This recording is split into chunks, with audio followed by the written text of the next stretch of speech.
Dans l'épisode d'aujourd'hui, on est avec les magnifiques Ben et Hugo, du média In Nuts We Trust, sur lequel ils décryptent les filières et les aliments que l'on mange, en particulier quand ils sont ultra transformés et super marketés. Ils font un focus sur les produits de la nutrition sportive et ont même créé un algorithme avec un comparateur pour tout connaître sur ces produits, le Scan Nuts. Hugo est ingénieur territorial et Ben ingénieur agronome, et leur message est simple. Il faut envisager l'alimentation comme un tout en prenant en compte l'impact social, environnemental et santé. Et maintenant, on vous raconte la Terre par le biais de l'alimentation, qui a un pouvoir de levier positif énorme pour la nature et les paysans. Cette émission audio vous est proposée par Charlotte et Alexandre. C'est nous, deux ingénieurs agronomes, naturalistes et réalisateurs, créateurs du média Oiseaux bondissants. C'est parti.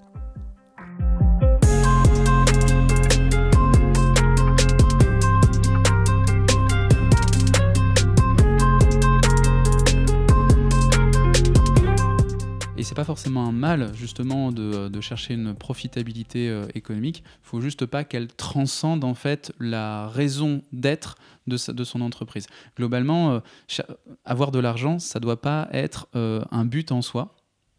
Ça doit être une conséquence d'un travail bien fait. Et si possible, une externalité positive. Exactement. Et c'est encore un terme d'agro.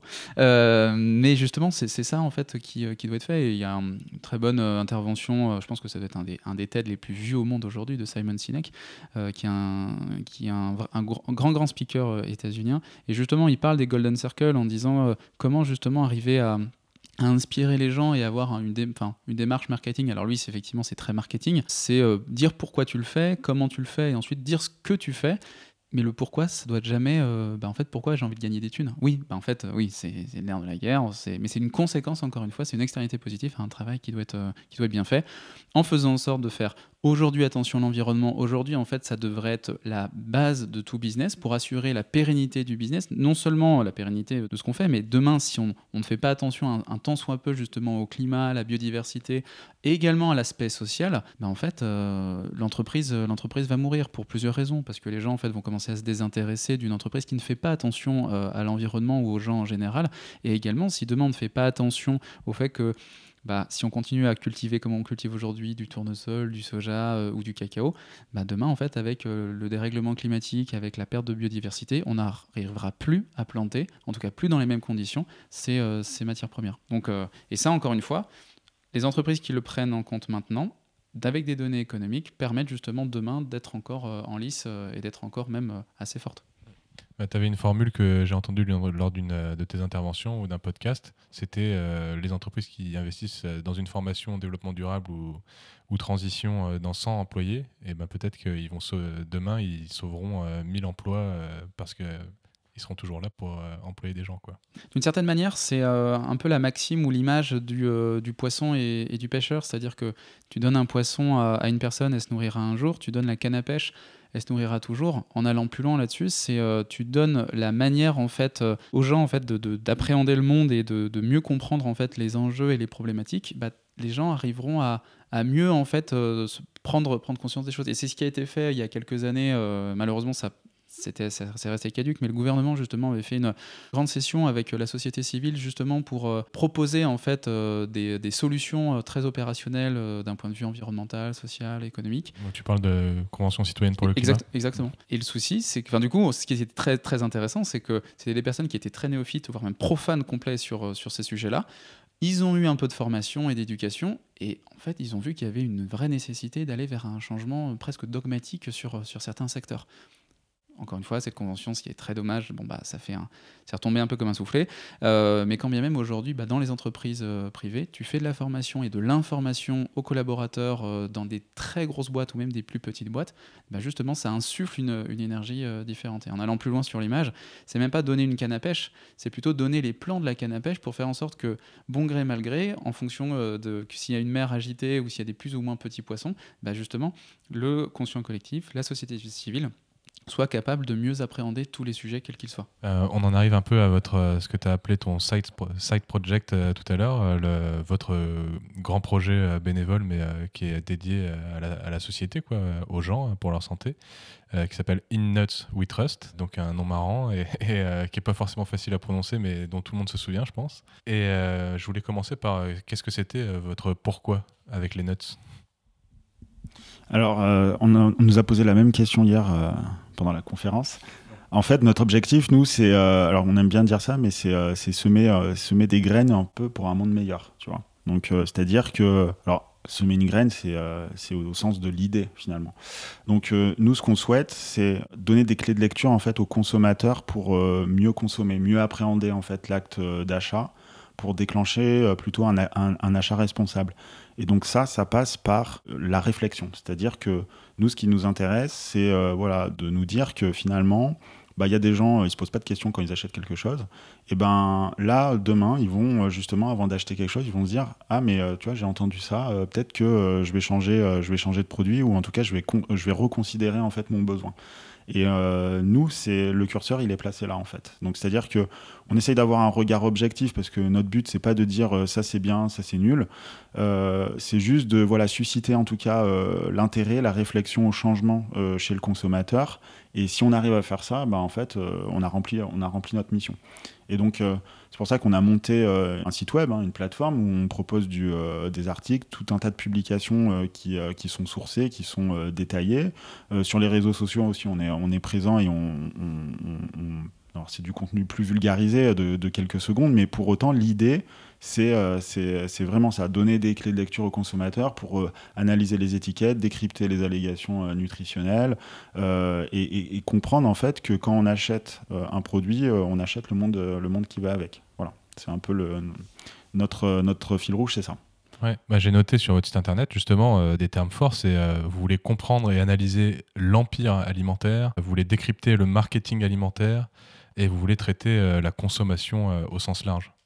Ça résume bien, je pense, ouais, voilà, le c'est à peu près ça. Alors, c'est des mots et des termes on travaille dessus avec Ben depuis 2018 maintenant, et plus ça va, plus on affine en fait les mots, c'est-à-dire on a un champ lexical effectivement qui s'étoffe, mais voilà, on affine des terminologies, tu vois. Par exemple, récemment, on a mis en place, on a trouvé un nouveau nom, pardon, c'est la super conscience. En fait, c'est un mot qui résume finalement le fait qu'on doit se positionner enfin en tout cas avoir une vision systémique, parce que il n'y a pas juste l'aspect nutritionnel dans un produit, il y a tout ce qui va autour. Donc ça fait lien et ça fait sens avec quand on achète un produit, on achète le monde qui va avec.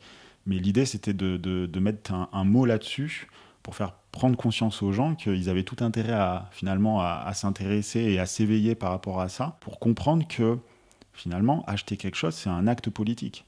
Parce que acheter, c'est voilà, décider que voilà, je vais mettre ces sous, ça va aller soit au producteur, soit dans une grosse firme agroalimentaire, soit, tu vois, c'est ça en fait le truc.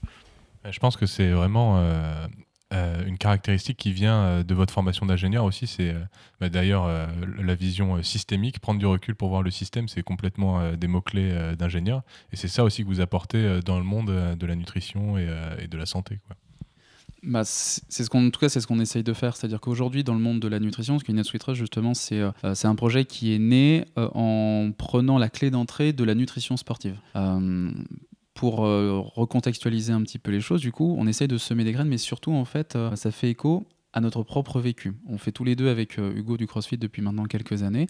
Dans toutes les salles de sport en France, ou même surtout à l'étranger, de fitness, de CrossFit, il y a beaucoup en fait l'utilisation de compléments alimentaires, de protéines en poudre, de shakers.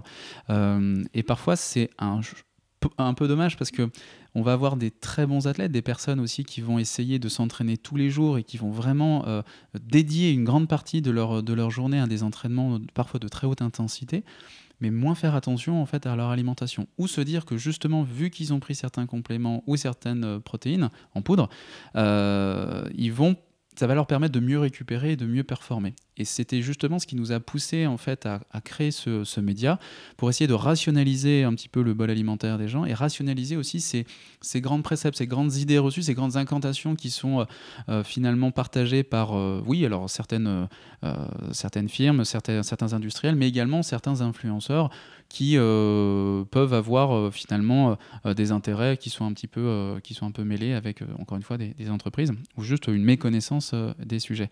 Et quand on parlait de la super conscience, c'est vraiment le plus gros enjeu aujourd'hui, c'est que quand on parle d'un produit alimentaire, a fortiori d'un produit de la nutrition sportive, en fait, on a en ligne de mire la nutrition. Mais on occulte en fait tout le reste. 2 protéines en poudre vont avoir sur le papier les mêmes qualités. Dans la réalité, ce ne sera pas du tout la même chose. Déjà, si on part d'un aliment vrai ou d'une poudre, c'est différent. Et même dans 2 poudres différentes, on va avoir des ingrédients qui sont différents, des manières d'extraire les molécules qui sont les principes actifs qui sont très différents. Et de fait, du coup, des bienfaits ou des méfaits qui sont également différents. Et c'est ça la super conscience, c'est de se dire, on arrête en fait d'avoir cette focalisation essentiellement sur la partie nutritionnelle et on essaye de prendre en compte d'autres impacts, les impacts de la santé, parce qu'il faut décorréler la santé de la nutrition. Il faut prendre en compte également les impacts de l'environnement. Qu'on le veuille ou non, forcément on est dans un système, forcément en fait l'environnement au sens très large du terme va impacter positivement ou négativement ce qu'on va manger et notre état de forme, état de santé, et également les hommes et femmes en fait qui travaillent à l'élaboration de ce produit. Aujourd'hui, en 2023, avec tous les réseaux sociaux qu'on a et tous les moyens de communication et d'information, aujourd'hui, d'une certaine manière, pour une entreprise, il est presque criminel d'occulter en fait ces personnes qui travaillent de temps en temps dans des conditions qui sont désastreuses dans les plantations. Enfin, des personnes qui sont mal payées, sous-payées, du travail forcé, des gens qui épandent des pesticides mais sans aucune protection. Donc ça, c'est quand même quelque chose qui est quand même problématique. Et sans faire d'hyperculpabilisation du consommateur, c'est aussi au consommateur. Il y a aussi un devoir en fait d'information et de formation un peu continue sur ces sujets-là pour éviter d'acheter justement des produits qui peuvent être dommageables, encore une fois, pour l'environnement et les gens. Ça, c'est un petit peu le concept One Health qui a été développé par l'ANSES. Donc, c'est l'Agence nationale de sécurité alimentaire, l'environnement et le travail. Donc, évidemment, c'est un organisme que personne ne connaît dans le grand public. En résumé, ce que tu viens de dire, c'est en s'attaquant à l'alimentation, en s'intéressant pour de vrai à l'alimentation, comment c'est produit, est-ce que ça va faire du bien à ma santé, etc. On va avoir un impact sur la santé publique en général, sur l'environnement, sur les travailleurs, sur la biodiversité qui entoure tous ces systèmes. En fait, c'est presque un cycle, c'est-à-dire que ce qu'on va manger va d'une certaine manière conditionner notre santé. Donc forcément, si on consomme exactement ce qu'on doit en termes de macro, de micronutriments, on a des bons apports en fonction de nos besoins réels, en fonction de notre pratique sportive ou juste notre état de forme et nos besoins physiologiques. D'une certaine manière, si on arrive à bien s'alimenter, avoir les bonnes vitamines, les bons minéraux, on va avoir du coup une santé, si tout va bien, qui sera pas mal. Si on est en bonne santé, on a besoin de prendre moins de médicaments. On a besoin aussi parfois si on a une alimentation qui est un peu raisonnée, on va moins surconsommer, que ce soit en matière de contenu de ce qu'on va de l'alimentation, mais également de contenant, moins d'emballage, moins de packaging. Donc, d'une certaine manière, notre alimentation conditionne notre santé et qui va aussi également façonner notre environnement. Et si notre environnement est globalement assez sain, pareil, notre alimentation le sera tout autant. Donc ça elle peut alimenter un cercle vertueux. Le corollaire, c'est que si justement on se nourrit sans faire vraiment attention, enfin littéralement on se nourrit, on s'alimente en faisant juste attention aux calories et pas vraiment à tout ce qui entoure donc la matrice, l'intérêt nutritionnel ou sanitaire de nos produits, la piètre qualité de cette alimentation va détériorer notre santé. On va potentiellement être plus malade et en tout cas avoir un état de forme qui sera un peu moins intéressant, ce qui va être dommageable pour notre environnement. Et pareil, là on alimente un cercle vicieux. Et c'est ce qu'on essaye de montrer. Alors effectivement, il y a la théorisation de One Health. Ça a été plus ou moins pris par certaines grandes sociétés justement qui essayent d'aller vers ça. Alors de manière plus ou moins intéressante, plus ou moins pertinente. Et nous, c'est ce qu'on essaye de montrer entre guillemets, aux communs des mortels, qui n'a pas forcément ces notions-là, qui ne veut pas forcément non plus les avoir, en particulier dans un secteur qui est l'alimentation sportive, qui est parfois des années-lumière en fait, de ces préoccupations environnementales et sociales. Oui, ce cercle vertueux, donc on peut considérer qu'on a déjà les savoirs pour faire les choses correctement, pour s'en sortir, mais il est complètement parasité, ou il est coupé, il est déséquilibré par des termes forts, comme j'ai utilisé tout à l'heure, et que vous utilisez sur votre site, donc l'empire alimentaire, le marketing alimentaire, qui vient un petit peu complètement troubler le consommateur dans les choix qu'il peut faire. En plus, moi, ce que je trouve dommage finalement, c'est parce qu'on est pratiquants de CrossFit tous les deux depuis quand même pas mal d'années maintenant. En fait, ce que je trouve dommage, c'est de faire attention, de faire un sport comme le CrossFit pour justement être en meilleure santé, avoir un physique à l'épreuve de la vie, comme ils aiment bien dire, etc.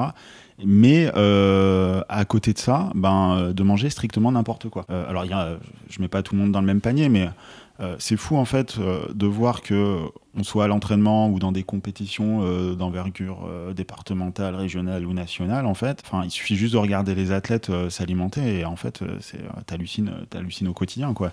C'est-à-dire que c'est que des produits marketés, moi j'ai fait des compètes où t'as les gens, ils vont manger en fait des bonbons, les gommises là, des burgers dans tous les sens, des canettes de plein de boissons en fait édulcorées. Il y a pas forcément consommer comme ça de temps en temps, il y a aucun problème, mais si c'était de temps en temps, ça irait. Mais en fait, c'est pratiquement quotidiennement. Et c'est là en fait où je trouve vraiment ça dommage parce que il y a tout un tas d'autres produits qui existent et qui pourraient en fait suffire, en commençant par manger vrai, c'est-à-dire essayer de mettre du bon sens dans son alimentation. Et pas prendre de raccourcis avec les compléments ou les substituts. Voilà, exactement. Et puis après, effectivement, dans le cadre d'une pratique sportive, si on pratique ça intensément plusieurs fois, donc la complémentation sportive, elle a une réelle plus-value, mais à condition aussi de choisir des choses qui sont réellement bénéfiques. Sinon, ça a pas d'intérêt. Et là, le problème, c'est qu'on se retrouve... Et là, les marques, elles l'ont très bien compris, avec des gens qui commencent cette pratique sportive et qui font comme leur influenceur préféré ou comme leur champion préféré, alors que finalement, ils n'ont pas la base, qui est l'alimentation, le vrai bol alimentaire équilibré sur l'ensemble d'une semaine. Et c'est ça qui est dommage, parce que, en fait, ces choix qu'ils font, ces gens-là, c'est des choix qui ont un impact sur l'environnement et donc sur la planète, en fait. Et c'est notre dénominateur commun. Donc moi, si vous voulez, ça m'embête un peu d'essayer, en fait, de faire en sorte de bien faire les choses, pendant que mon voisin fait mal les choses. Mais le problème, c'est que qui fait mal, ça a un impact direct sur moi. Tu vois. Et c'est ça que donc du coup, l'objectif, c'est de prendre de la hauteur et comprendre que finalement, tout ce qu'on fait, ça a un impact sur nous, mais sur les autres. Et que si on est cool, si on est bienveillant, il faut quand même faire un minimum attention. C'est ce qu'on essaye aussi de faire en déconstruisant certains messages marketing. C'est pour ça qu'on parle d'empire parfois, ou même de jungle, parce que c'est aussi la loi de la jungle. Et on essaye de nous faire croire, enfin je dis justement certains influenceurs et surtout certains marketeurs, que la voie de l'amélioration de la performance ou de la recherche en fait de la meilleure récupération passe forcément par un acte d'achat d'un produit, une poudre, un complément, avant juste parfois de se reposer, de faire un jour off, d'améliorer en fait la qualité de son sommeil, ou juste de manger un peu plus de fruits et de légumes.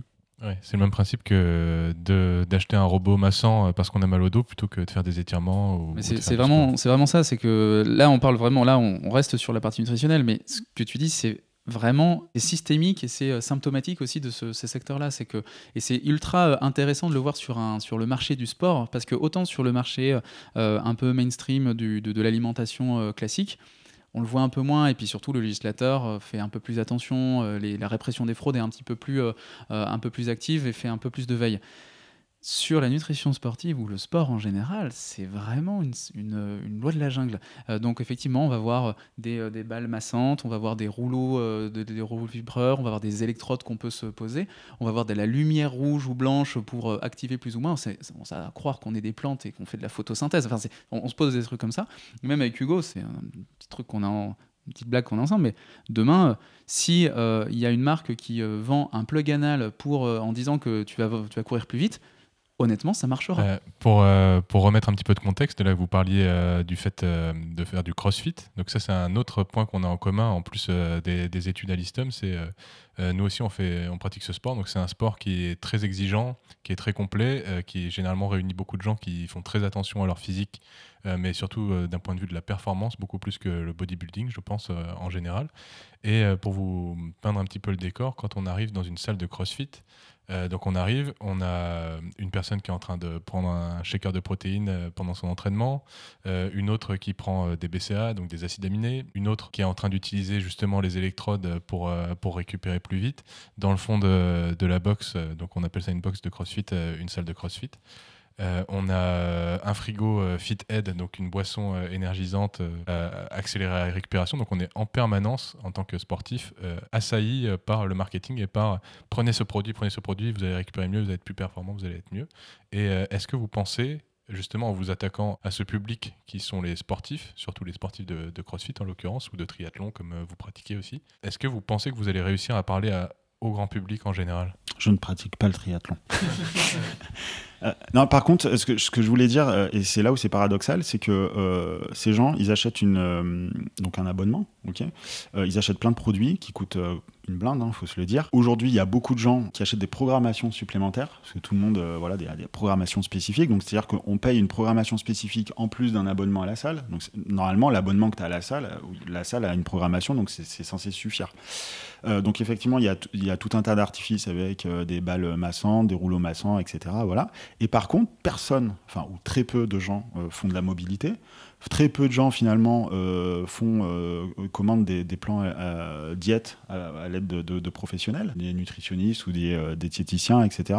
Et la mobilité, donc c'est faire de la souplesse, en fait, travailler sa souplesse. Ouais, voilà. Et peu de gens font des massages de récupération avec des kinésithérapeutes ou vont voir des ostéopathes, etc. Finalement, c'est comme si on reprend la chaîne de valeur d'un produit, mais là, c'est la chaîne de valeur du sportif. Finalement, on s'intéresse juste à la notion d'entraînement et de performance, et en fait, on occulte tout ce qui est nutrition, récupération, alors qu'il y a tout un tas de professionnels de santé, et en plus, ce qui est là où c'est paradoxal, c'est que dans les box de CrossFit, il y a quand même pléthore de kinés, etc. Voilà. Et pourtant, ça choque personne, mais personne, finalement, on leur dit, je me ferais bien une routine une fois par mois pour avoir un massage de récup, faire un petit bilan qui va pas au niveau de la posturologie, des choses comme ça. Et c'est là, en fait, où je comprends pas, c'est que c'est CrossFit, produits, accessoires. Et en fait, c'est tout, quoi. Tu vois, on pourrait presque le résumer avec ces 3 mots. Et je trouve ça vraiment dommage. Et honnêtement, il y a des chances qu'on puisse s'adresser au grand public, entre guillemets, en bénéficiant un peu de l'inflation et de la crise. Je m'explique. C'est qu'aujourd'hui, effectivement, on voit qu'on a de moins en moins de pouvoir d'achat. Comme disait Hugo, un abonnement dans une salle de CrossFit, déjà, c'est assez dispendieux. C'est beaucoup plus cher qu'une salle classique. Rajouter à ça un plan d'entraînement qui parfois va de 30 jusqu'à 150 € par mois pour justement, encore une fois, les programmations qui sont les plus complètes. On rajoute des compléments alimentaires, encore une fois, qui peuvent être très chers, pas forcément pour des bonnes qualités, et on a des très bons compléments alimentaires aussi, mais qui eux aussi coûtent une blinde. Donc mis bout à bout, en fait, on arrive quand même à un reste à vivre qui s'amenuise. En particulier si les matières premières continuent d'augmenter et que le coût de la vie continue d'augmenter. Donc nous, c'est ce qu'on essaye de faire, et peut-être qu'à ce moment-là, les gens vont commencer à se dire mon reste à vivre commence à s'amenuiser, peut-être que je vais faire des choix différents, en arrivant justement à leur proposer des solutions qui sont réellement plus durables, et surtout de temps en temps qui sont largement moins chères. Le sommeil, c'est gratuit. Mais juste se dire, je vais faire attention, je vais couper mon téléphone 1 heure avant de m'endormir, je vais faire en sorte peut-être d'être moins devant les écrans, d'arriver à avoir un sommeil de qualité. Je vais mettre en place justement une petite routine chez moi pour être un peu plus maximiser en fait les bienfaits de mon sommeil. Je vais être largement plus performant, largement plus que si justement tu parlais de BCA ou de boissons de récupération, que si je prends des boissons qui, de temps en temps apportent pour certaines que des bienfaits minimes, voire de temps en temps c'est juste de l'eau avec un peu de sirop d'agave et effectivement il y a des acides aminés, mais en des doses tellement minimes que l'action est finalement assez, encore une fois, très minime, voire inexistante. Donc on pense qu'on va réussir à toucher un public, et aujourd'hui on a quand même une forte communauté qui nous suit et qui est intéressée justement de savoir quoi changer pour être mieux, et surtout en fait rationaliser complètement en fait leur manière d'acheter des choses et d'une certaine manière de faire des économies. Pour rattraper un petit peu les auditeurs qui peuvent peut-être se demander mais pourquoi on fait un podcast sur la nutrition des sportifs et pourquoi on s'est retrouvés, on l'a déjà bien évoqué avec le principe de One Health ou de super conscience, et de se rendre compte que son alimentation, c'est à la base de tout, d'un point de vue environnemental, réchauffement climatique, mais aussi biodiversité. Et c'est difficile de s'intéresser à l'agriculture sans, par voie de conséquence, forcément s'intéresser à la nutrition. Aujourd'hui, la nutrition ou la diététique, on peut l'appeler comme on veut, j'imagine, c'est la foire d'empoigne un petit peu. Chacun a sa propre idée. Il y a ma grand-mère qui va me dire le petit déjeuner, c'est le repas le plus important de la journée, il faut que tu manges des céréales et des fibres. Il y a d'autres, il y a Gueuleton qui est sur Instagram qui va dire on va manger de la viande à foison. On a eu énormément de modes, d'autant plus dans le CrossFit, donc on raccroche un petit peu les wagons, et on a eu la mode du paléo, la mode du vegan. Il fallait manger des œufs, il faut plus en manger, mais finalement il faut en manger. Voilà. Comment vous faites pour vous y retrouver, et surtout comment est-ce que vous faites pour faire ce travail énorme de sourcer tous les conseils, tous les avis que vous donnez sur le site? Déjà, moi, alors niveau perso, comment je fais pour m'y retrouver par rapport à ça? C'est-à-dire que moi, je pars du principe très simple que je connais mon métier, donc j'ai des compétences dans mon métier, Et après, mes compétences, elles s'arrêtent là. Après, je peux m'intéresser, je m'intéresse à la nutrition, au sport, etc. Donc voilà, je lis des bouquins, on écrit des articles avec Ben, etc. Pour autant, moi, mon plan d'entraînement, c'est un coach sportif qui me le fait. Donc, c'est-à-dire que c'est un professionnel et c'est son métier. Je vais tout à l'heure, d'ailleurs, en fin d'après-midi, chez le kiné, parce qu'il faut que je fasse un massage de récupération, parce que j'ai une compète ce week-end, parce que voilà, il va me manipuler, etc. Mais c'est pas moi qui vais le faire, ou c'est pas quelqu'un qui n'est pas compétent qui va le faire. Et demain, si j'ai un plan diète à faire, je vais pas me le faire. Alors, même si j'ai des compétences, je vais savoir quoi faire, comment prendre, etc. Certaines choses. Mais si je veux faire quelque chose vraiment de très précis, avec une vraie valeur ajoutée, je vais encore aller voir un professionnel. Et moi, je fais comme ça avec tout. Voilà. Donc, je demande conseil auprès de gens qui sont spécialisés, en fait, là-dedans. Maintenant, par rapport, nous, à ce qu'on fait sur Innate WeTrust, donc on donne une lecture de la littérature, en fait, scientifique sur un sujet. Donc, on fait un parangonnage, si tu veux, en termes français, de l'ensemble de la littérature actuelle sur un sujet donné. Et donc, on essaye d'être objectif par rapport à ça. Donc, par exemple, on prend la protéine. Bon, bah voilà, sur la protéine en poudre, voilà à l'heure actuelle l'état des connaissances et voilà ce qui se dit. Et nous, c'est ce qu'on essaye, enfin c'est ce qu'on retranscrit en fait sur notre site en mettant toutes les sources. Finalement, on n'a pas le curseur, il est là et c'est important parce que on donne presque pas notre avis en fait. C'est juste que on traduit un peu l'état de l'art à un instant T. Et surtout qu'en plus, on le dit à nos utilisateurs, c'est-à-dire que ça évolue au fil de l'eau. C'est pour ça que tous nos articles, ils sont augmentés. Enfin, on essaye parce qu'on n'est que 2 à bosser dessus, mais on les met à jour au fil de l'eau, etc. Parce qu'en fait, tout change. Mais pour autant, voilà, à un instant T, voilà l'état actuel des connaissances. Et on fait ça avec tous les sujets qu'on traite. On ne se positionne pas, on n'a pas du tout la science infuse. C'est une proposition, et c'est ce qu'on dit. Il y a plein d'autres propositions, mais nous, c'est la proposition et c'est notre compréhension du monde actuel qu'on diffuse sur notre site, et c'est ça un peu qui nous motive et qui fait que finalement, c'est en tout cas c'est cette objectivité là qu'on essaye d'apporter et qu'on divulgue en fait sur le site. Et puis c'est aussi la complémentarité de nos expertises et expériences professionnelles, c'est que Hugo va arriver à avoir justement via son enfance et son milieu familial et social, va arriver avec énormément en fait de connaissances sur des sujets sylvicoles, agricoles. Moi, de par pareil mon background en agronomie et puis par en fait la somme des expériences que j'ai vues sur plusieurs terrains différents, des terrains d'outre-mer, des terrains français, des terrains totalement étrangers, des problématiques et des enjeux. Et finalement, c'est ce qu'on essaye de faire, c'est d'arriver à raccrocher tous les wagons, à connecter tous les points justement des produits, en prenant l'entrée encore une fois de la nutrition sportive, qui est aujourd'hui un peu l'enfant pauvre d'une certaine manière du développement durable dans l'alimentation, surtout en fait pour un public qui a vraiment dramatiquement besoin en fait de savoir comment s'alimenter, encore une fois pour améliorer la performance et également sécuriser une bonne récupération. Et maintenant on essaye aussi, du coup, comme disait Hugo, dans son quotidien, il va essayer d'aller voir des professionnels qui sont experts dans leur sujet. Nous, on a des domaines d'expertise, mais on n'est pas légitime, surtout, on n'a pas envie de l'être. Donc, on va aller faire un peu, justement, le tour de nos amis, pairs ou juste partenaires, des chercheurs, des ingénieurs, des médecins, des professionnels dans, justement, encore une fois, dans l'alimentation, dans la santé, dans l'agriculture.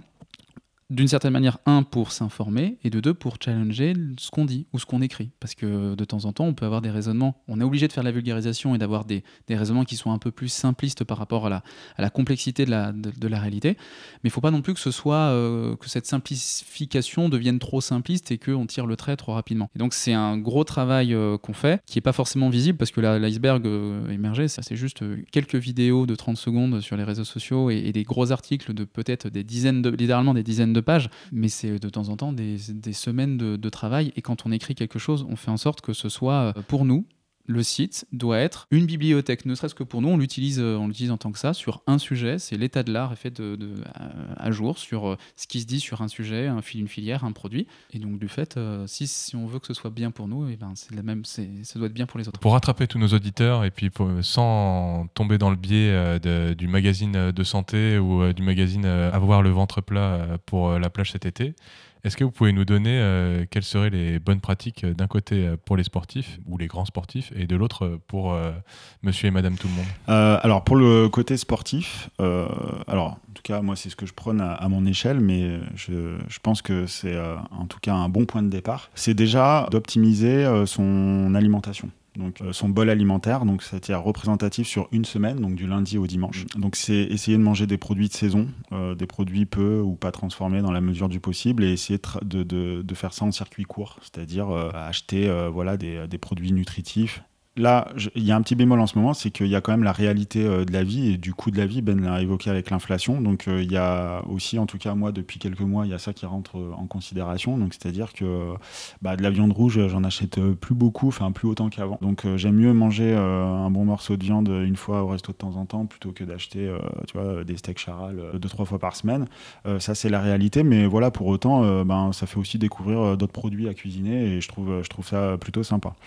Et donc, ensuite, une fois qu'on est OK avec son alimentation, il faut voir ce qui est possible de faire par rapport à notre activité physique. Donc, effectivement, moi, je pratique du crossfit 4, 5, 6 fois par semaine, parfois, de manière assez intensive, comme des milliers de personnes. Donc, le coût de la vie fait que, voilà, en termes de prise de muscle, en termes de performance, ou en tout cas, tout simplement de maintien, parce que j'ai une forte dépense calorique, je vais économiquement pas pouvoir aller, en tout cas, chercher toutes ces calories dans l'alimentation vraie. Donc, c'est-à-dire locale, de saison, fraîche, etc. Donc, là, c'est intéressant d'aller sur de la complémentation alimentaire, mais de la complémentation alimentaire qui sert vraiment à quelque chose, qui a un réel bénéfice. Donc, pour moi, c'est effectivement, ça peut être de la whey native, donc de l'isolate whey natif. Je trouve que c'est un complément intéressant. Et ensuite, ça va être oméga 3, vitamine D, un peu de créatine aussi. Donc la créatine n'est pas un produit dopant, les gars. Hein.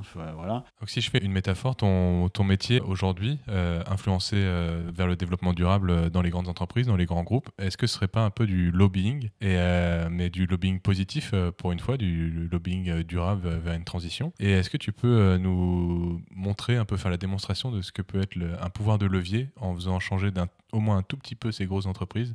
Et moi, l'exemple qui me parle le plus, c'est l'industrie laitière. Alors effectivement, tu mets le point sur quelque chose de très important. Alors le terme lobbying, effectivement, aujourd'hui, encore une fois, il peut être galvaudé et utilisé, en tout cas dans le conscient collectif, pour quelque chose d'assez négatif. Ce qu'on fait avec mes collègues, mes partenaires, mes pairs, c'est plutôt d'essayer d'influencer et de montrer en fait qu'on peut aller vers des bonnes pratiques économiques, des bonnes pratiques agricoles, des bonnes pratiques commerciales, encore une fois, qui sont les mieux disantes en termes de consultants, en tout cas qui sont les moins impactantes pour, encore une fois, la santé, la planète et les personnes qui travaillent dans ces produits-là.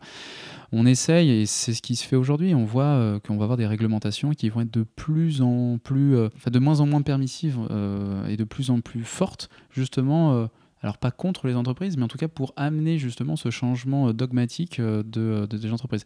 Je fais référence notamment aux futures réglementations européennes concernant la déforestation, concernant le droit du travail et justement l'arrêt, en tout cas l'évitement autant que faire se peut du travail forcé, et également aller vers les réglementations vers un devoir de vigilance, de la due diligence un peu raisonnable à l'échelle, alors oui, de la France, mais également de l'Europe et plus largement, si possible, de tous les pays du globe, en tout cas ceux qui veulent jouer le jeu et qui, d'une certaine manière, n'auront de moins en moins le choix que de jouer le jeu. Donc aujourd'hui, finalement, tout concorde, tout s'aligne et c'est plutôt bien. Bon, c'est un peu tard parfois, mais on a eu d'une certaine manière une prise de conscience du consommateur grâce à certains influenceurs, grâce à d'une certaine manière aussi certaines émissions du type Cache Investigation. On peut reprocher ce qu'on veut à Lise Lucet, mais d'une certaine manière, elle fait se poser des questions. Certains reportages sont un peu à charge, mais quand bien même, on peut se poser des questions. Ensuite, on va avoir les certifications qui vont justement permettre d'une certaine manière d'apporter aux consommateurs ou même aux entreprises une certaine soit légitimité, soit de permettre de se rassurer et de se dire qu'on, sur certains critères, alors l'exhaustivité n'est pas forcément là, c'est pas toujours la panacée, mais sur certains critères, on a une certaine preuve de durabilité des pratiques. Et maintenant, le législateur qui commence à se dire qu'il faut faire changer les pratiques pour faire en sorte qu'on puisse toutes et tous mieux vivre dans notre quotidien et aussi vivre de nos propres productions et essayer d'être de moins en moins impactés pour éviter, si possible, qu'on fasse comme les dinosaures et qu'on soit là pour le coup Eux, ils n'avaient pas le choix. Leur extinction, en fait, c'est pas eux qui l'ont voulu. Nous, la 6e extinction de masse, il y a des chances qu'on soit quand même très acteurs. Et d'où le fait que j'ai choisi d'essayer de travailler avec potentiellement les entreprises qu'on pourrait considérer comme les moins bons acteurs, on va dire. Ouais, les méchants, tu peux le dire carrément. Bon, sans être manichéen, effectivement, c'est pas les meilleurs acteurs sur les marchés, c'est ceux qui vont polluer le plus, mais parce que c'est des entreprises qui sont multinationales, qui ont énormément en fait d'actions un peu partout dans le globe, sur des secteurs et sur des filières qui sont fortement émettrices en gaz à effet de serre. Donc le secteur des produits laitiers, on va en parler, mais ne serait-ce que les races bovines, vaches à viande, et puis même certaines protéines végétales ou certaines juste ressources végétales qui peuvent venir de l'autre bout du monde et qui sont issues de la déforestation. Voilà. Sur les produits laitiers, c'est un vrai sujet. Forcément, sans cristalliser certaines choses dessus, on est quand même sur un secteur où on a énormément fait de la communication en disant qu'il fallait manger plusieurs laitages, produits laitiers dans la journée. On a tous en tête, justement, les produits laitiers sont nos amis pour la vie. Enfin, là, il y a eu énormément en fait, de publicité en ce sens-là. Il me semble qu'ils n'ont même plus le droit aujourd'hui en fait, de faire ces publicités. Mais aujourd'hui, même s'il faut manger plus de végétal, moins d'animal, les produits laitiers, d'une certaine manière, peuvent être une bonne source nutritionnelle. Parce qu'effectivement, c'est de l'eau, il y a des bonnes protéines, on va avoir des bonnes vitamines et des bons minéraux à l'intérieur. Et des élevages vertueux, parce que ça existe, permettent également d'éviter en fait, l'utilisation irraisonnée et raisonnable de substances phyto de synthèse. Donc effectivement, des vaches bien nourries, bien traitées, en élevage extensif, permettent d'utiliser des engrais naturels via les fesses donc les bousses de vaches, pour utiliser comme engrais par les producteurs et les éleveurs. Ça ne veut pas dire qu'il faut faire que ça. Ça veut juste dire qu'il faut effectivement rationaliser, diminuer et d'une certaine manière manger moins de produits laitiers mais de meilleure qualité, manger moins de viande mais de meilleure qualité.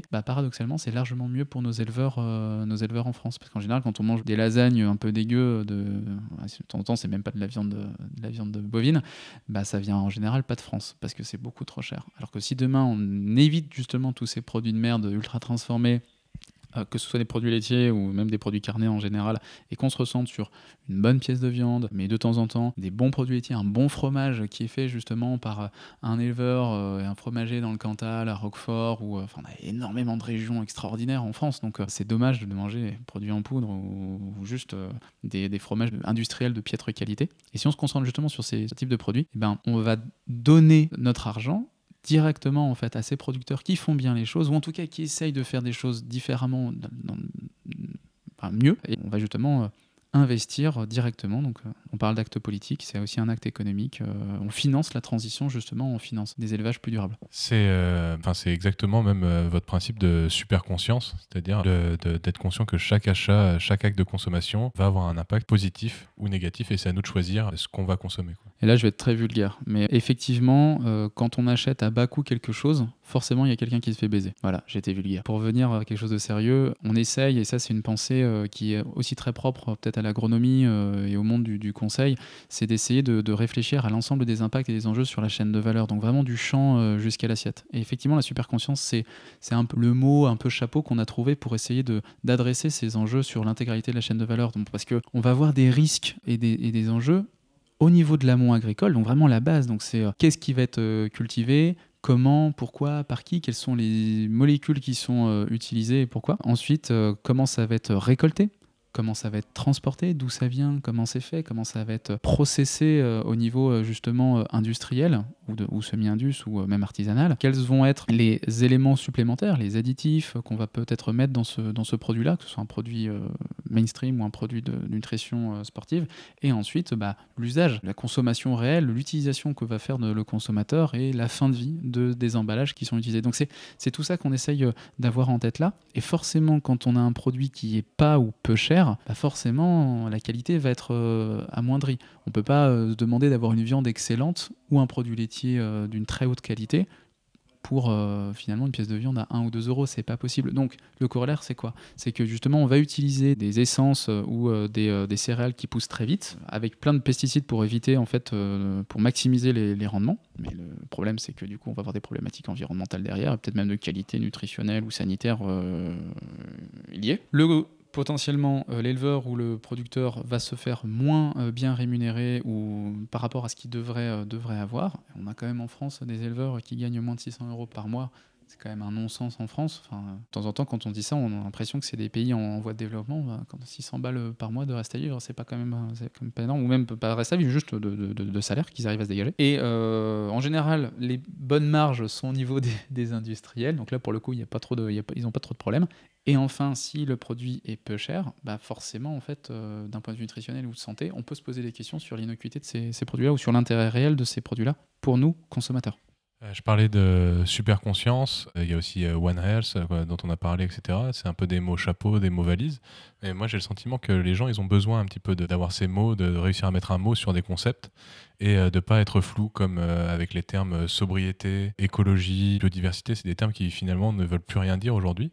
Même bienveillance dans à un certain point. Qu'est-ce que tu penses moi, je pense que je prêche à un convaincu, mais est-ce que justement les organismes, les agriculteurs ou même vous qui prônent les bonnes pratiques ou alors qui sont en train d'utiliser les bonnes pratiques, est-ce qu'ils ont vraiment besoin de communiquer? Est-ce qu'il faut qu'ils vulgarisent ou est-ce qu'il faut que ce soit réservé aux médias? C'est quoi ton opinion là-dessus? Je pense qu'il y a une méconnaissance des sujets et de plus en plus un flou artistique et un gouffre vraiment réel entre les populations urbaines, périurbaines, ultra-urbaines et finalement les producteurs ou les personnes en région. Typiquement, manger des fruits de saison, quand tu vas en fait dans les campagnes françaises ou même les régions pas forcément très reculées, c'est juste des régions rurales, en fait c'est normal. Enfin, c'est juste, effectivement, des fraises en janvier, non, on fait pas parce que soit c'est trop cher et puis surtout ça a pas de goût. Des tomates, pareil, qui sont élevées sous serre chauffée, en fait, non, on fait pas, mais parce que juste, ça a un goût de flotte, enfin, c'est pas bon et on préfère avoir des choses qui ont du goût. On préfère aussi prendre le temps de manger simplement. Alors on va se dire oui, mais en fait, au niveau de la Startup Nation, on doit aller vite, on doit faire plein de choses, etc. Oui, d'accord, mais en fait, on va manger 3 à 4 repas par jour, ramener sur une année, du coup, si tu fais le calcul, on est à peu près à 1200 repas dans l'année. Avaler 1200 fois quelque chose, c'est pas anodin pour ton corps. Et du coup, acheter 1200 fois des choses pour te nourrir, pareil, tu as des impacts, d'une certaine manière, ton argent va financer quelque chose. Donc il faut que tu saches où part cet argent et qu'est-ce que tu veux réellement défendre. Donc il faut que tu saches si le joli petit label, le joli petit logo avec la petite feuille verte, le petit truc avec marqué Clean Label, machin, est-ce que c'est vraiment ce vers quoi tu veux aller? Est-ce que c'est vraiment aligné avec tes valeurs? Est-ce que quand tu vois commerce équitable ou qui va ou faire trade, etc., est-ce que justement l'argent que tu vas mettre dedans arrive vraiment au producteur?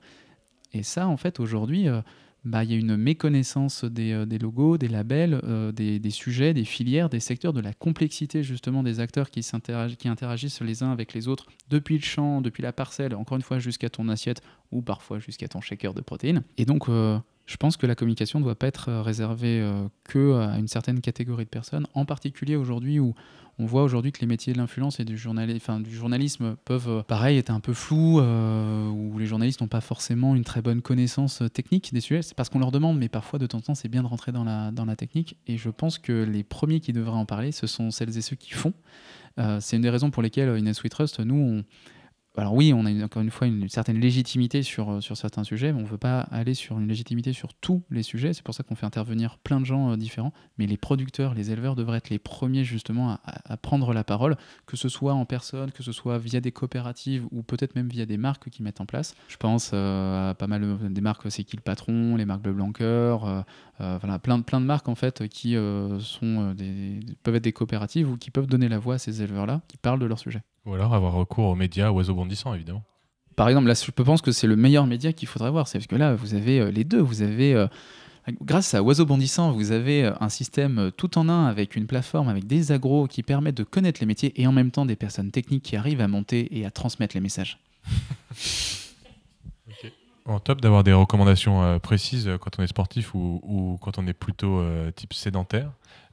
Comment est-ce que vous faites pour ne pas avoir le syndrome d'imposteur et pour ne pas vous dire ou vous faire dire ça va les 2 BG musclés, vous nous donnez des bons conseils, mais c'est pas possible pour moi dans mon quotidien, quoi. On est des BG musclés. Donc quand on va faire des articles, quand on écrit des articles, ils sont issus en fait d'une vulgarisation de l'état de l'art scientifique et des rapports d'ONG et d'associations de consommateurs. Quand on va ensuite faire des vidéos pour parler de ces articles-là, on va faire des vidéos de format très court, 5-10 minutes, et parfois même ultra court, quelques minutes ou 45 secondes, forcément on va perdre des informations. Et on essaye de moins en moins d'avoir des raisonnements simplistes, mais c'est très très très difficile, en particulier sur les formats ultra courts. Et c'est là où on se dit, en fait, on ne sera pas légitime partout. On essaye de faire raisonner, de donner les clés de lecture aux consommateurs. On essaye de faire intervenir le plus possible des gens différents. Au contraire, pour se dire, en fait, nous, on ne dit rien. On montre en fait des choses. Libre à tout le monde de prendre ces choses-là ou de ne pas les prendre. Et surtout, libre à tout le monde de savoir s'il veut... Enfin, on donne la canne à pêche. C'est aux personnes d'aller pêcher le poisson derrière. Ouais. L'argument, il vient de telle étude. Donc, si tu as envie de remettre en question cet argument, regarde l'étude, regarde comment elle est faite et là, tu pourras éventuellement attaquer. C'est un peu ça, et aujourd'hui on peut parfois, heureusement que c'est vraiment juste quelques personnes, on peut être attaqué sur des choses qu'on va dire. Le problème c'est que c'est sorti du contexte. Ces personnes-là vont prendre quelque chose qu'on va dire sur une vidéo sans prendre en compte le contexte global de ce qu'on fait, dans quoi ça s'incrémente, et surtout potentiellement sans même prendre la peine de lire qui on est, notre but. On n'a aucun but mercantile, c'est pas du tout le but. Notre but, c'est vraiment un rôle totalement pro bono d'élever les consciences et les connaissances globales sur nos sujets, et surtout de lire nos articles. Parce que là, dans une vidéo de 45 secondes, difficile de nuancer. Dans un article de 15 pages, là, effectivement, si on nous dit attention, ce que vous avez dit, c'est pas vrai ou c'est différent, là, oui, effectivement, il pourrait avoir raison. Et en l'occurrence, on essaye quand même toutefois de nuancer, de contextualiser. Donc, InNuts We Trust, c'est un site internet avec des articles sourcés. C'est aussi les réseaux sociaux avec des contenus plus snacking content. Mais c'est aussi et surtout le ScanNuts. Est-ce que vous pouvez nous en parler ? Alors oui, on peut vous en parler. Donc, vous pouvez retrouver toutes les informations sur la page concept. C'est un outil effectivement qu'on a monté et qui, dans sa première version en 2018, là c'est dans sa version 2 et puis il y aura bientôt la version 3. Mais en gros, c'est une base de données qui va analyser des produits et qui va donner un score comme au sport. Vous avez dû le voir, avec la nuts d'or, d'argent, de bronze et même la dark nuts, donc la nuts de charbon ou la médaille en chocolat si vous préférez, sur l'ensemble de la chaîne de valeur du produit. Donc on a la méthodologie qui est complètement détaillée et décrite dans un article dédié qui est aussi sur notre site, parce qu'il y a l'ensemble de nos critères pour chaque onglet, que ce soit l'onglet sanitaire, l'écologie, le social ou le nutritionnel. Et puis il y a les pondérations aussi un peu associées, etc. Donc on essaye de donner une visibilité sur la méthodologie, qui est une méthodologie en plus évolutive, c'est-à-dire que les gens, s'ils ne sont pas d'accord avec notre prisme de lecture, ils peuvent nous écrire et puis ils peuvent travailler avec nous pour faire évoluer l'outil. Hein. On s'inscrit dans une démarche collaborative et c'est un outil qui, de toute manière, de fait, évoluera au fil de l'eau. Il évolue au fil de l'eau, mais il évoluera dans les semaines, années à venir. C'est ce qui fait sa spécificité. Et donc du coup, pour le sportif ou pour l'utilisateur ou le consommateur lambda, l'objectif c'est par rapport à une typologie de produit, donc une pâte à tartiner protéinée ou une pâte à tartiner pas protéinée d'ailleurs, du lait végétal, des oméga 3, de la protéine en poudre, etc. On va avoir un score avec des notes sur l'ensemble de ces critères-là. Et donc du coup l'objectif c'est de montrer la réalité du produit, encore une fois à l'instant T, sur la réalité de ce produit-là par rapport à tous ces éléments d'analyse. Et donc chez le consommateur ça déclenche plutôt en tout cas déjà dans un premier temps une réflexion et puis après un achat responsable, parce que y a des gens qui vont avoir une affinité, ils vont dire bon, moi je veux acheter un produit mais que niveau écologie ce soit vraiment nickel pour qu'il y ait la plus petite empreinte carbone, donc il va avoir la nuts d'or sur l'onglet écologie, et donc là je vais sélectionner cet outil. Et puis il y en a qui vont vouloir avoir de la nuts d'or partout et qui vont plutôt se diriger vers ce produit là. C'est un peu à la carte finalement. Mais encore une fois, l'objectif, c'est de mettre en valeur les marques qui proposent des produits qui s'inscrivent en tout cas dans une démarche durable, et à l'inverse, de montrer aussi les produits qui doivent encore s'améliorer. Parce que nous, on met le curseur, on ne dit pas que c'est super bien et que c'est vraiment de la merde. On dit juste que là, on a un produit qui est sympa, et là, on a un produit qui devrait, en tout cas au niveau de la marque, faire son possible pour s'améliorer et justement grappiller des petits échelons pour arriver sur la 3e, 2e et puis première marche du podium. La création de cet outil, du ScanNuts, a fait écho à 2 problématiques qu'on a vues. La première, c'était de se dire, pendant 1 ou 2 ans, on a, nous, avec nos articles, certaines conférences ou certaines prises de parole, on disait faites attention à certains enjeux et impacts. Mais du coup, les personnes nous disaient « Ok, maintenant que je connais les risques, je connais les enjeux, mais du coup, je prends quoi ?» Et de temps en temps, on se retrouvait un peu bête, parce qu'on se disait « Ouais, mais en fait, il faut, si tu prends cette protéine-là ou ce complément alimentaire, là, attention, il y a ça, il y a ça, il y a ça. » Mais même pour nous, on pouvait être un peu perdu avec tout ça. Donc, il a fallu en fait nous poser sur des critères. On est sur un peu plus d'une quarantaine de critères qui sont investigués pour chaque typologie de produits. Donc, Hugo l'a cité, ça peut être des barres protéinées, ça peut être des poudres, des protéines, ça peut être des pâtes à tartiner, des chips protéinés. Enfin, aujourd'hui, le milieu de la nutrition sportive est quand même assez fertile et très imaginatif sur ce type de produit, donc on essaye de montrer ça. Le deuxième enjeu, c'était de proposer aussi du coup une vision objective de la réalité quand même de ce qu'on achète, parce que c'est des produits qui coûtent quand même assez cher parfois, donc il faut voir s'il y a un vrai intérêt derrière, surtout sur un milieu qui était assez, encore une fois, pas adressé par ça. Aujourd'hui, on a Yuka sur des produits de la nutrition classique. Le but, c'est pas de faire un Yuka. Déjà, nous, on a une vraie méthodologie scientifique derrière. Et paf, Yuka. Mais surtout, en fait, nous, l'objectif, c'est de faire de l'open source. C'est d'arriver à, comme disait Hugo, d'ouvrir un petit peu cette méthodologie, ces critères, et surtout de se dire que, encore une fois, on n'est pas forcément légitime sur tout. On n'a pas ce syndrome de l'imposteur, il est forcément tout le temps là chez nous. Si des personnes arrivent en nous disant on peut améliorer, rendre beaucoup plus robuste votre outil et votre méthodo et votre algorithme, mais ce serait génial justement, parce que l'objectif c'est pas d'avoir un outil parfait n'existerait pas, mais on peut s'en approcher. Et d'ailleurs, juste pour finir là sur ce que dit Ben, c'est là où c'est paradoxal, c'est-à-dire que depuis le début, parce que c'est lancé quand même depuis 2018, il y a beaucoup de gens qui critiquent et il y a peu de gens en fait qui nous apportent leur aide, alors que nous justement on milite pour vous voulez participer à l'aventure, venez nous aider. Littéralement, il y a qu'une personne en fait qui nous a aidés, qui est Mathieu Guichou, qui est le développeur qui nous aide à développer certaines choses sur le site et qui donne de son temps gratuitement, comme nous on le fait pour Innots We Trust, mais depuis 2018, il y a eu une seule personne en fait.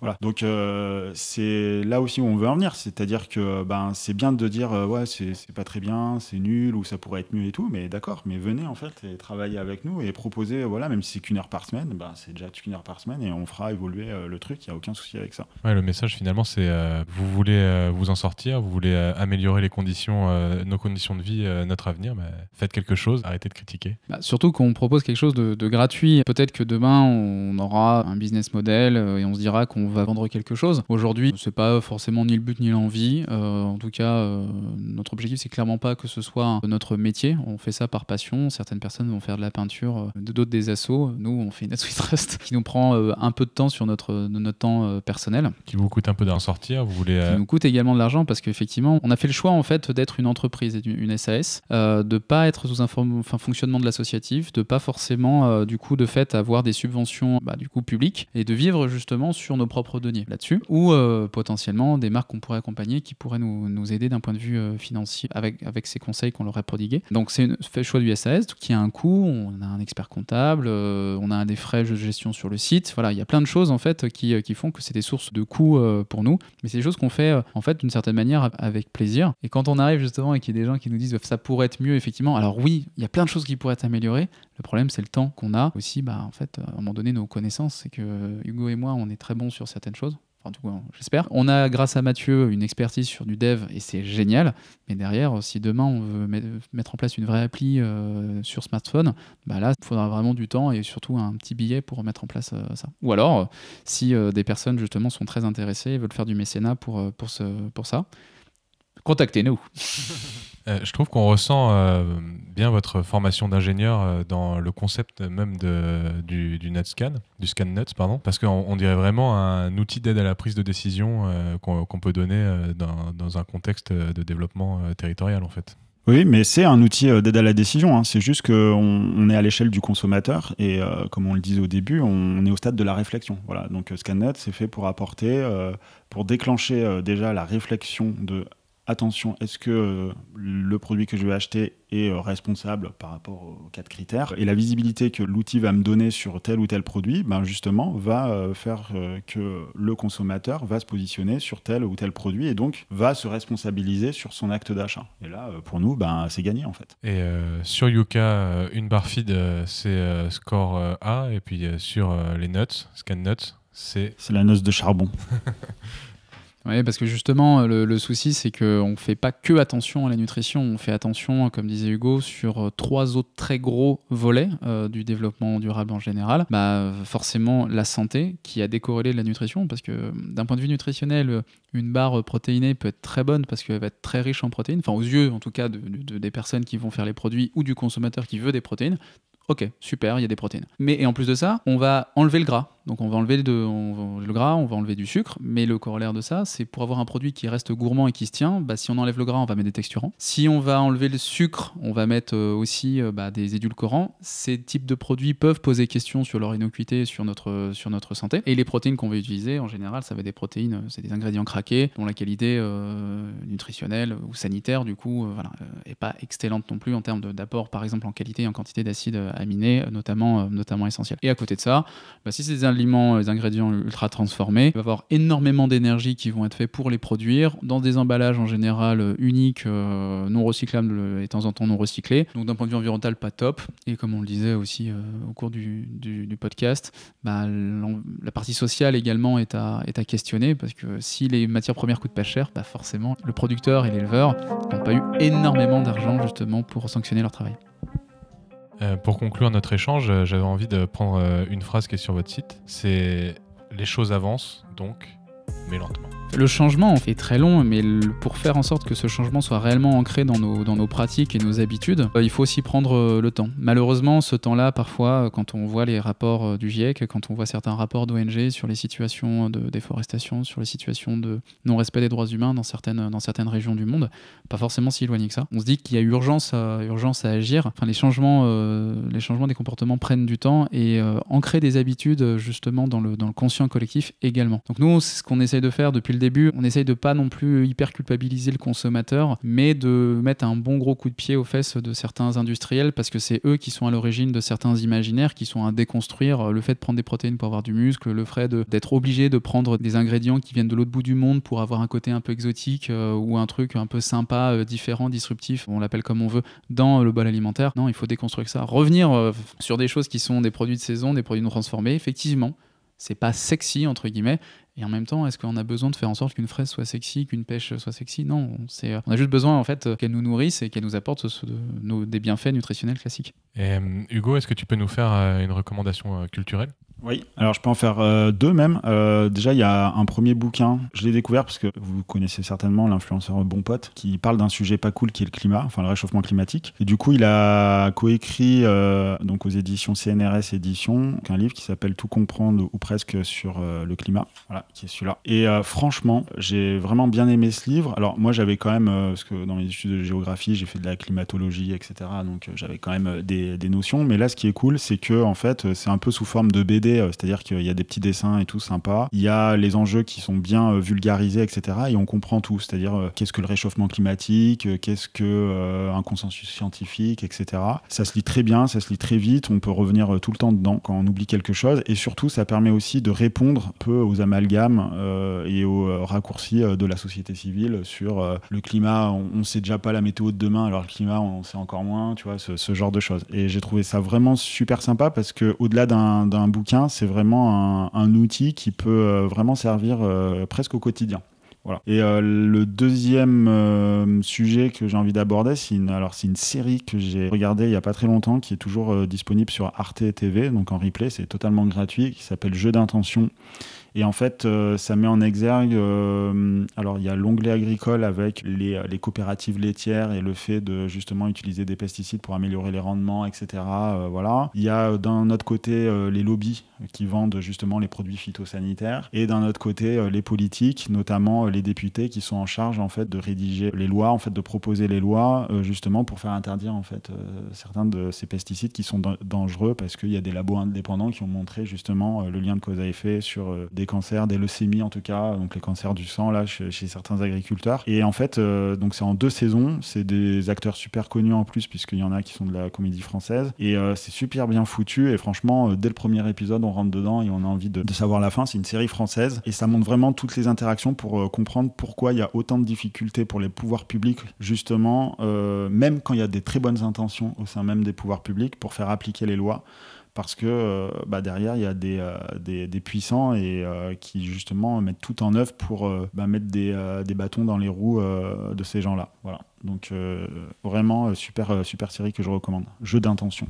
Trop cool. Et toi, Ben, est-ce que tu as une recommandation culturelle ? Moi, je suis pas mal un journaliste qui est dans la Maison du Monde, qui s'appelle Stéphane Foucard, qui, depuis, il me semble, un peu plus de 10 ans aujourd'hui, va parler des molécules qui peuvent nous embêter un petit peu. Donc, il parle sur les pesticides, sur les produits phytosanitaires en général. Il va parler aussi des perfluorés. En fait, il permet de faire une vraie investigation, et c'est assez rare encore aujourd'hui pour qu'on puisse le souligner, ce ne sont pas des reportages ou des articles à charge, mais au contraire, c'est vraiment des articles où il va dans le fond des choses, il va aller parler à des acteurs qui s'y connaissent, des professionnels, il va justement réussir à faire la part des choses entre ce que un message un petit peu à charge d'une ONG ou d'une association de consommateurs et la réalité scientifique. Et il va aussi se poser des questions et nous amener à nous conduire aussi sur certaines questions, sur encore une fois l'innocuité sanitaire de certaines molécules, l'utilité de certaines molécules et du coup de fait est-ce qu'on en a réellement besoin. Donc ça je trouve que c'est assez sympa et il fait des podcasts mais c'est surtout les articles sont quand même très intéressants et surtout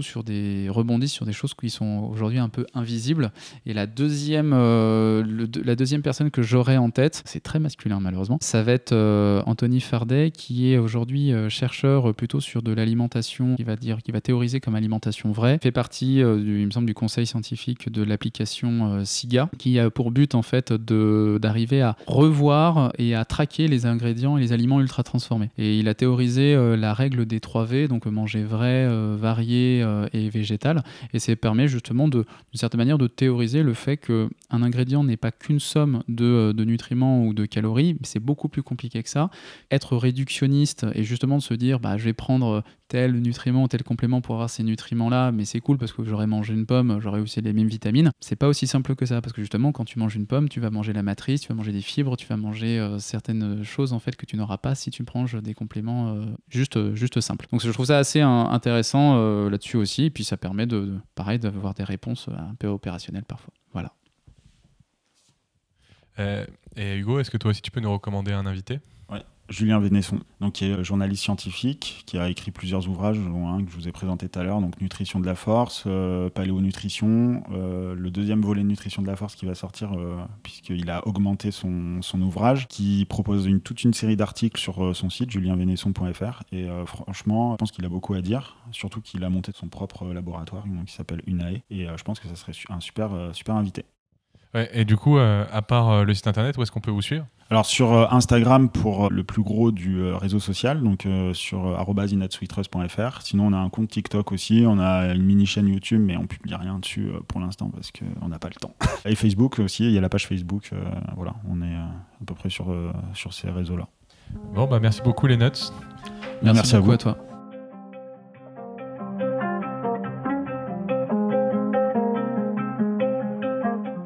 Et voilà, cet épisode de Poids Plume est déjà terminé. Merci beaucoup de l'avoir écouté jusqu'à la fin.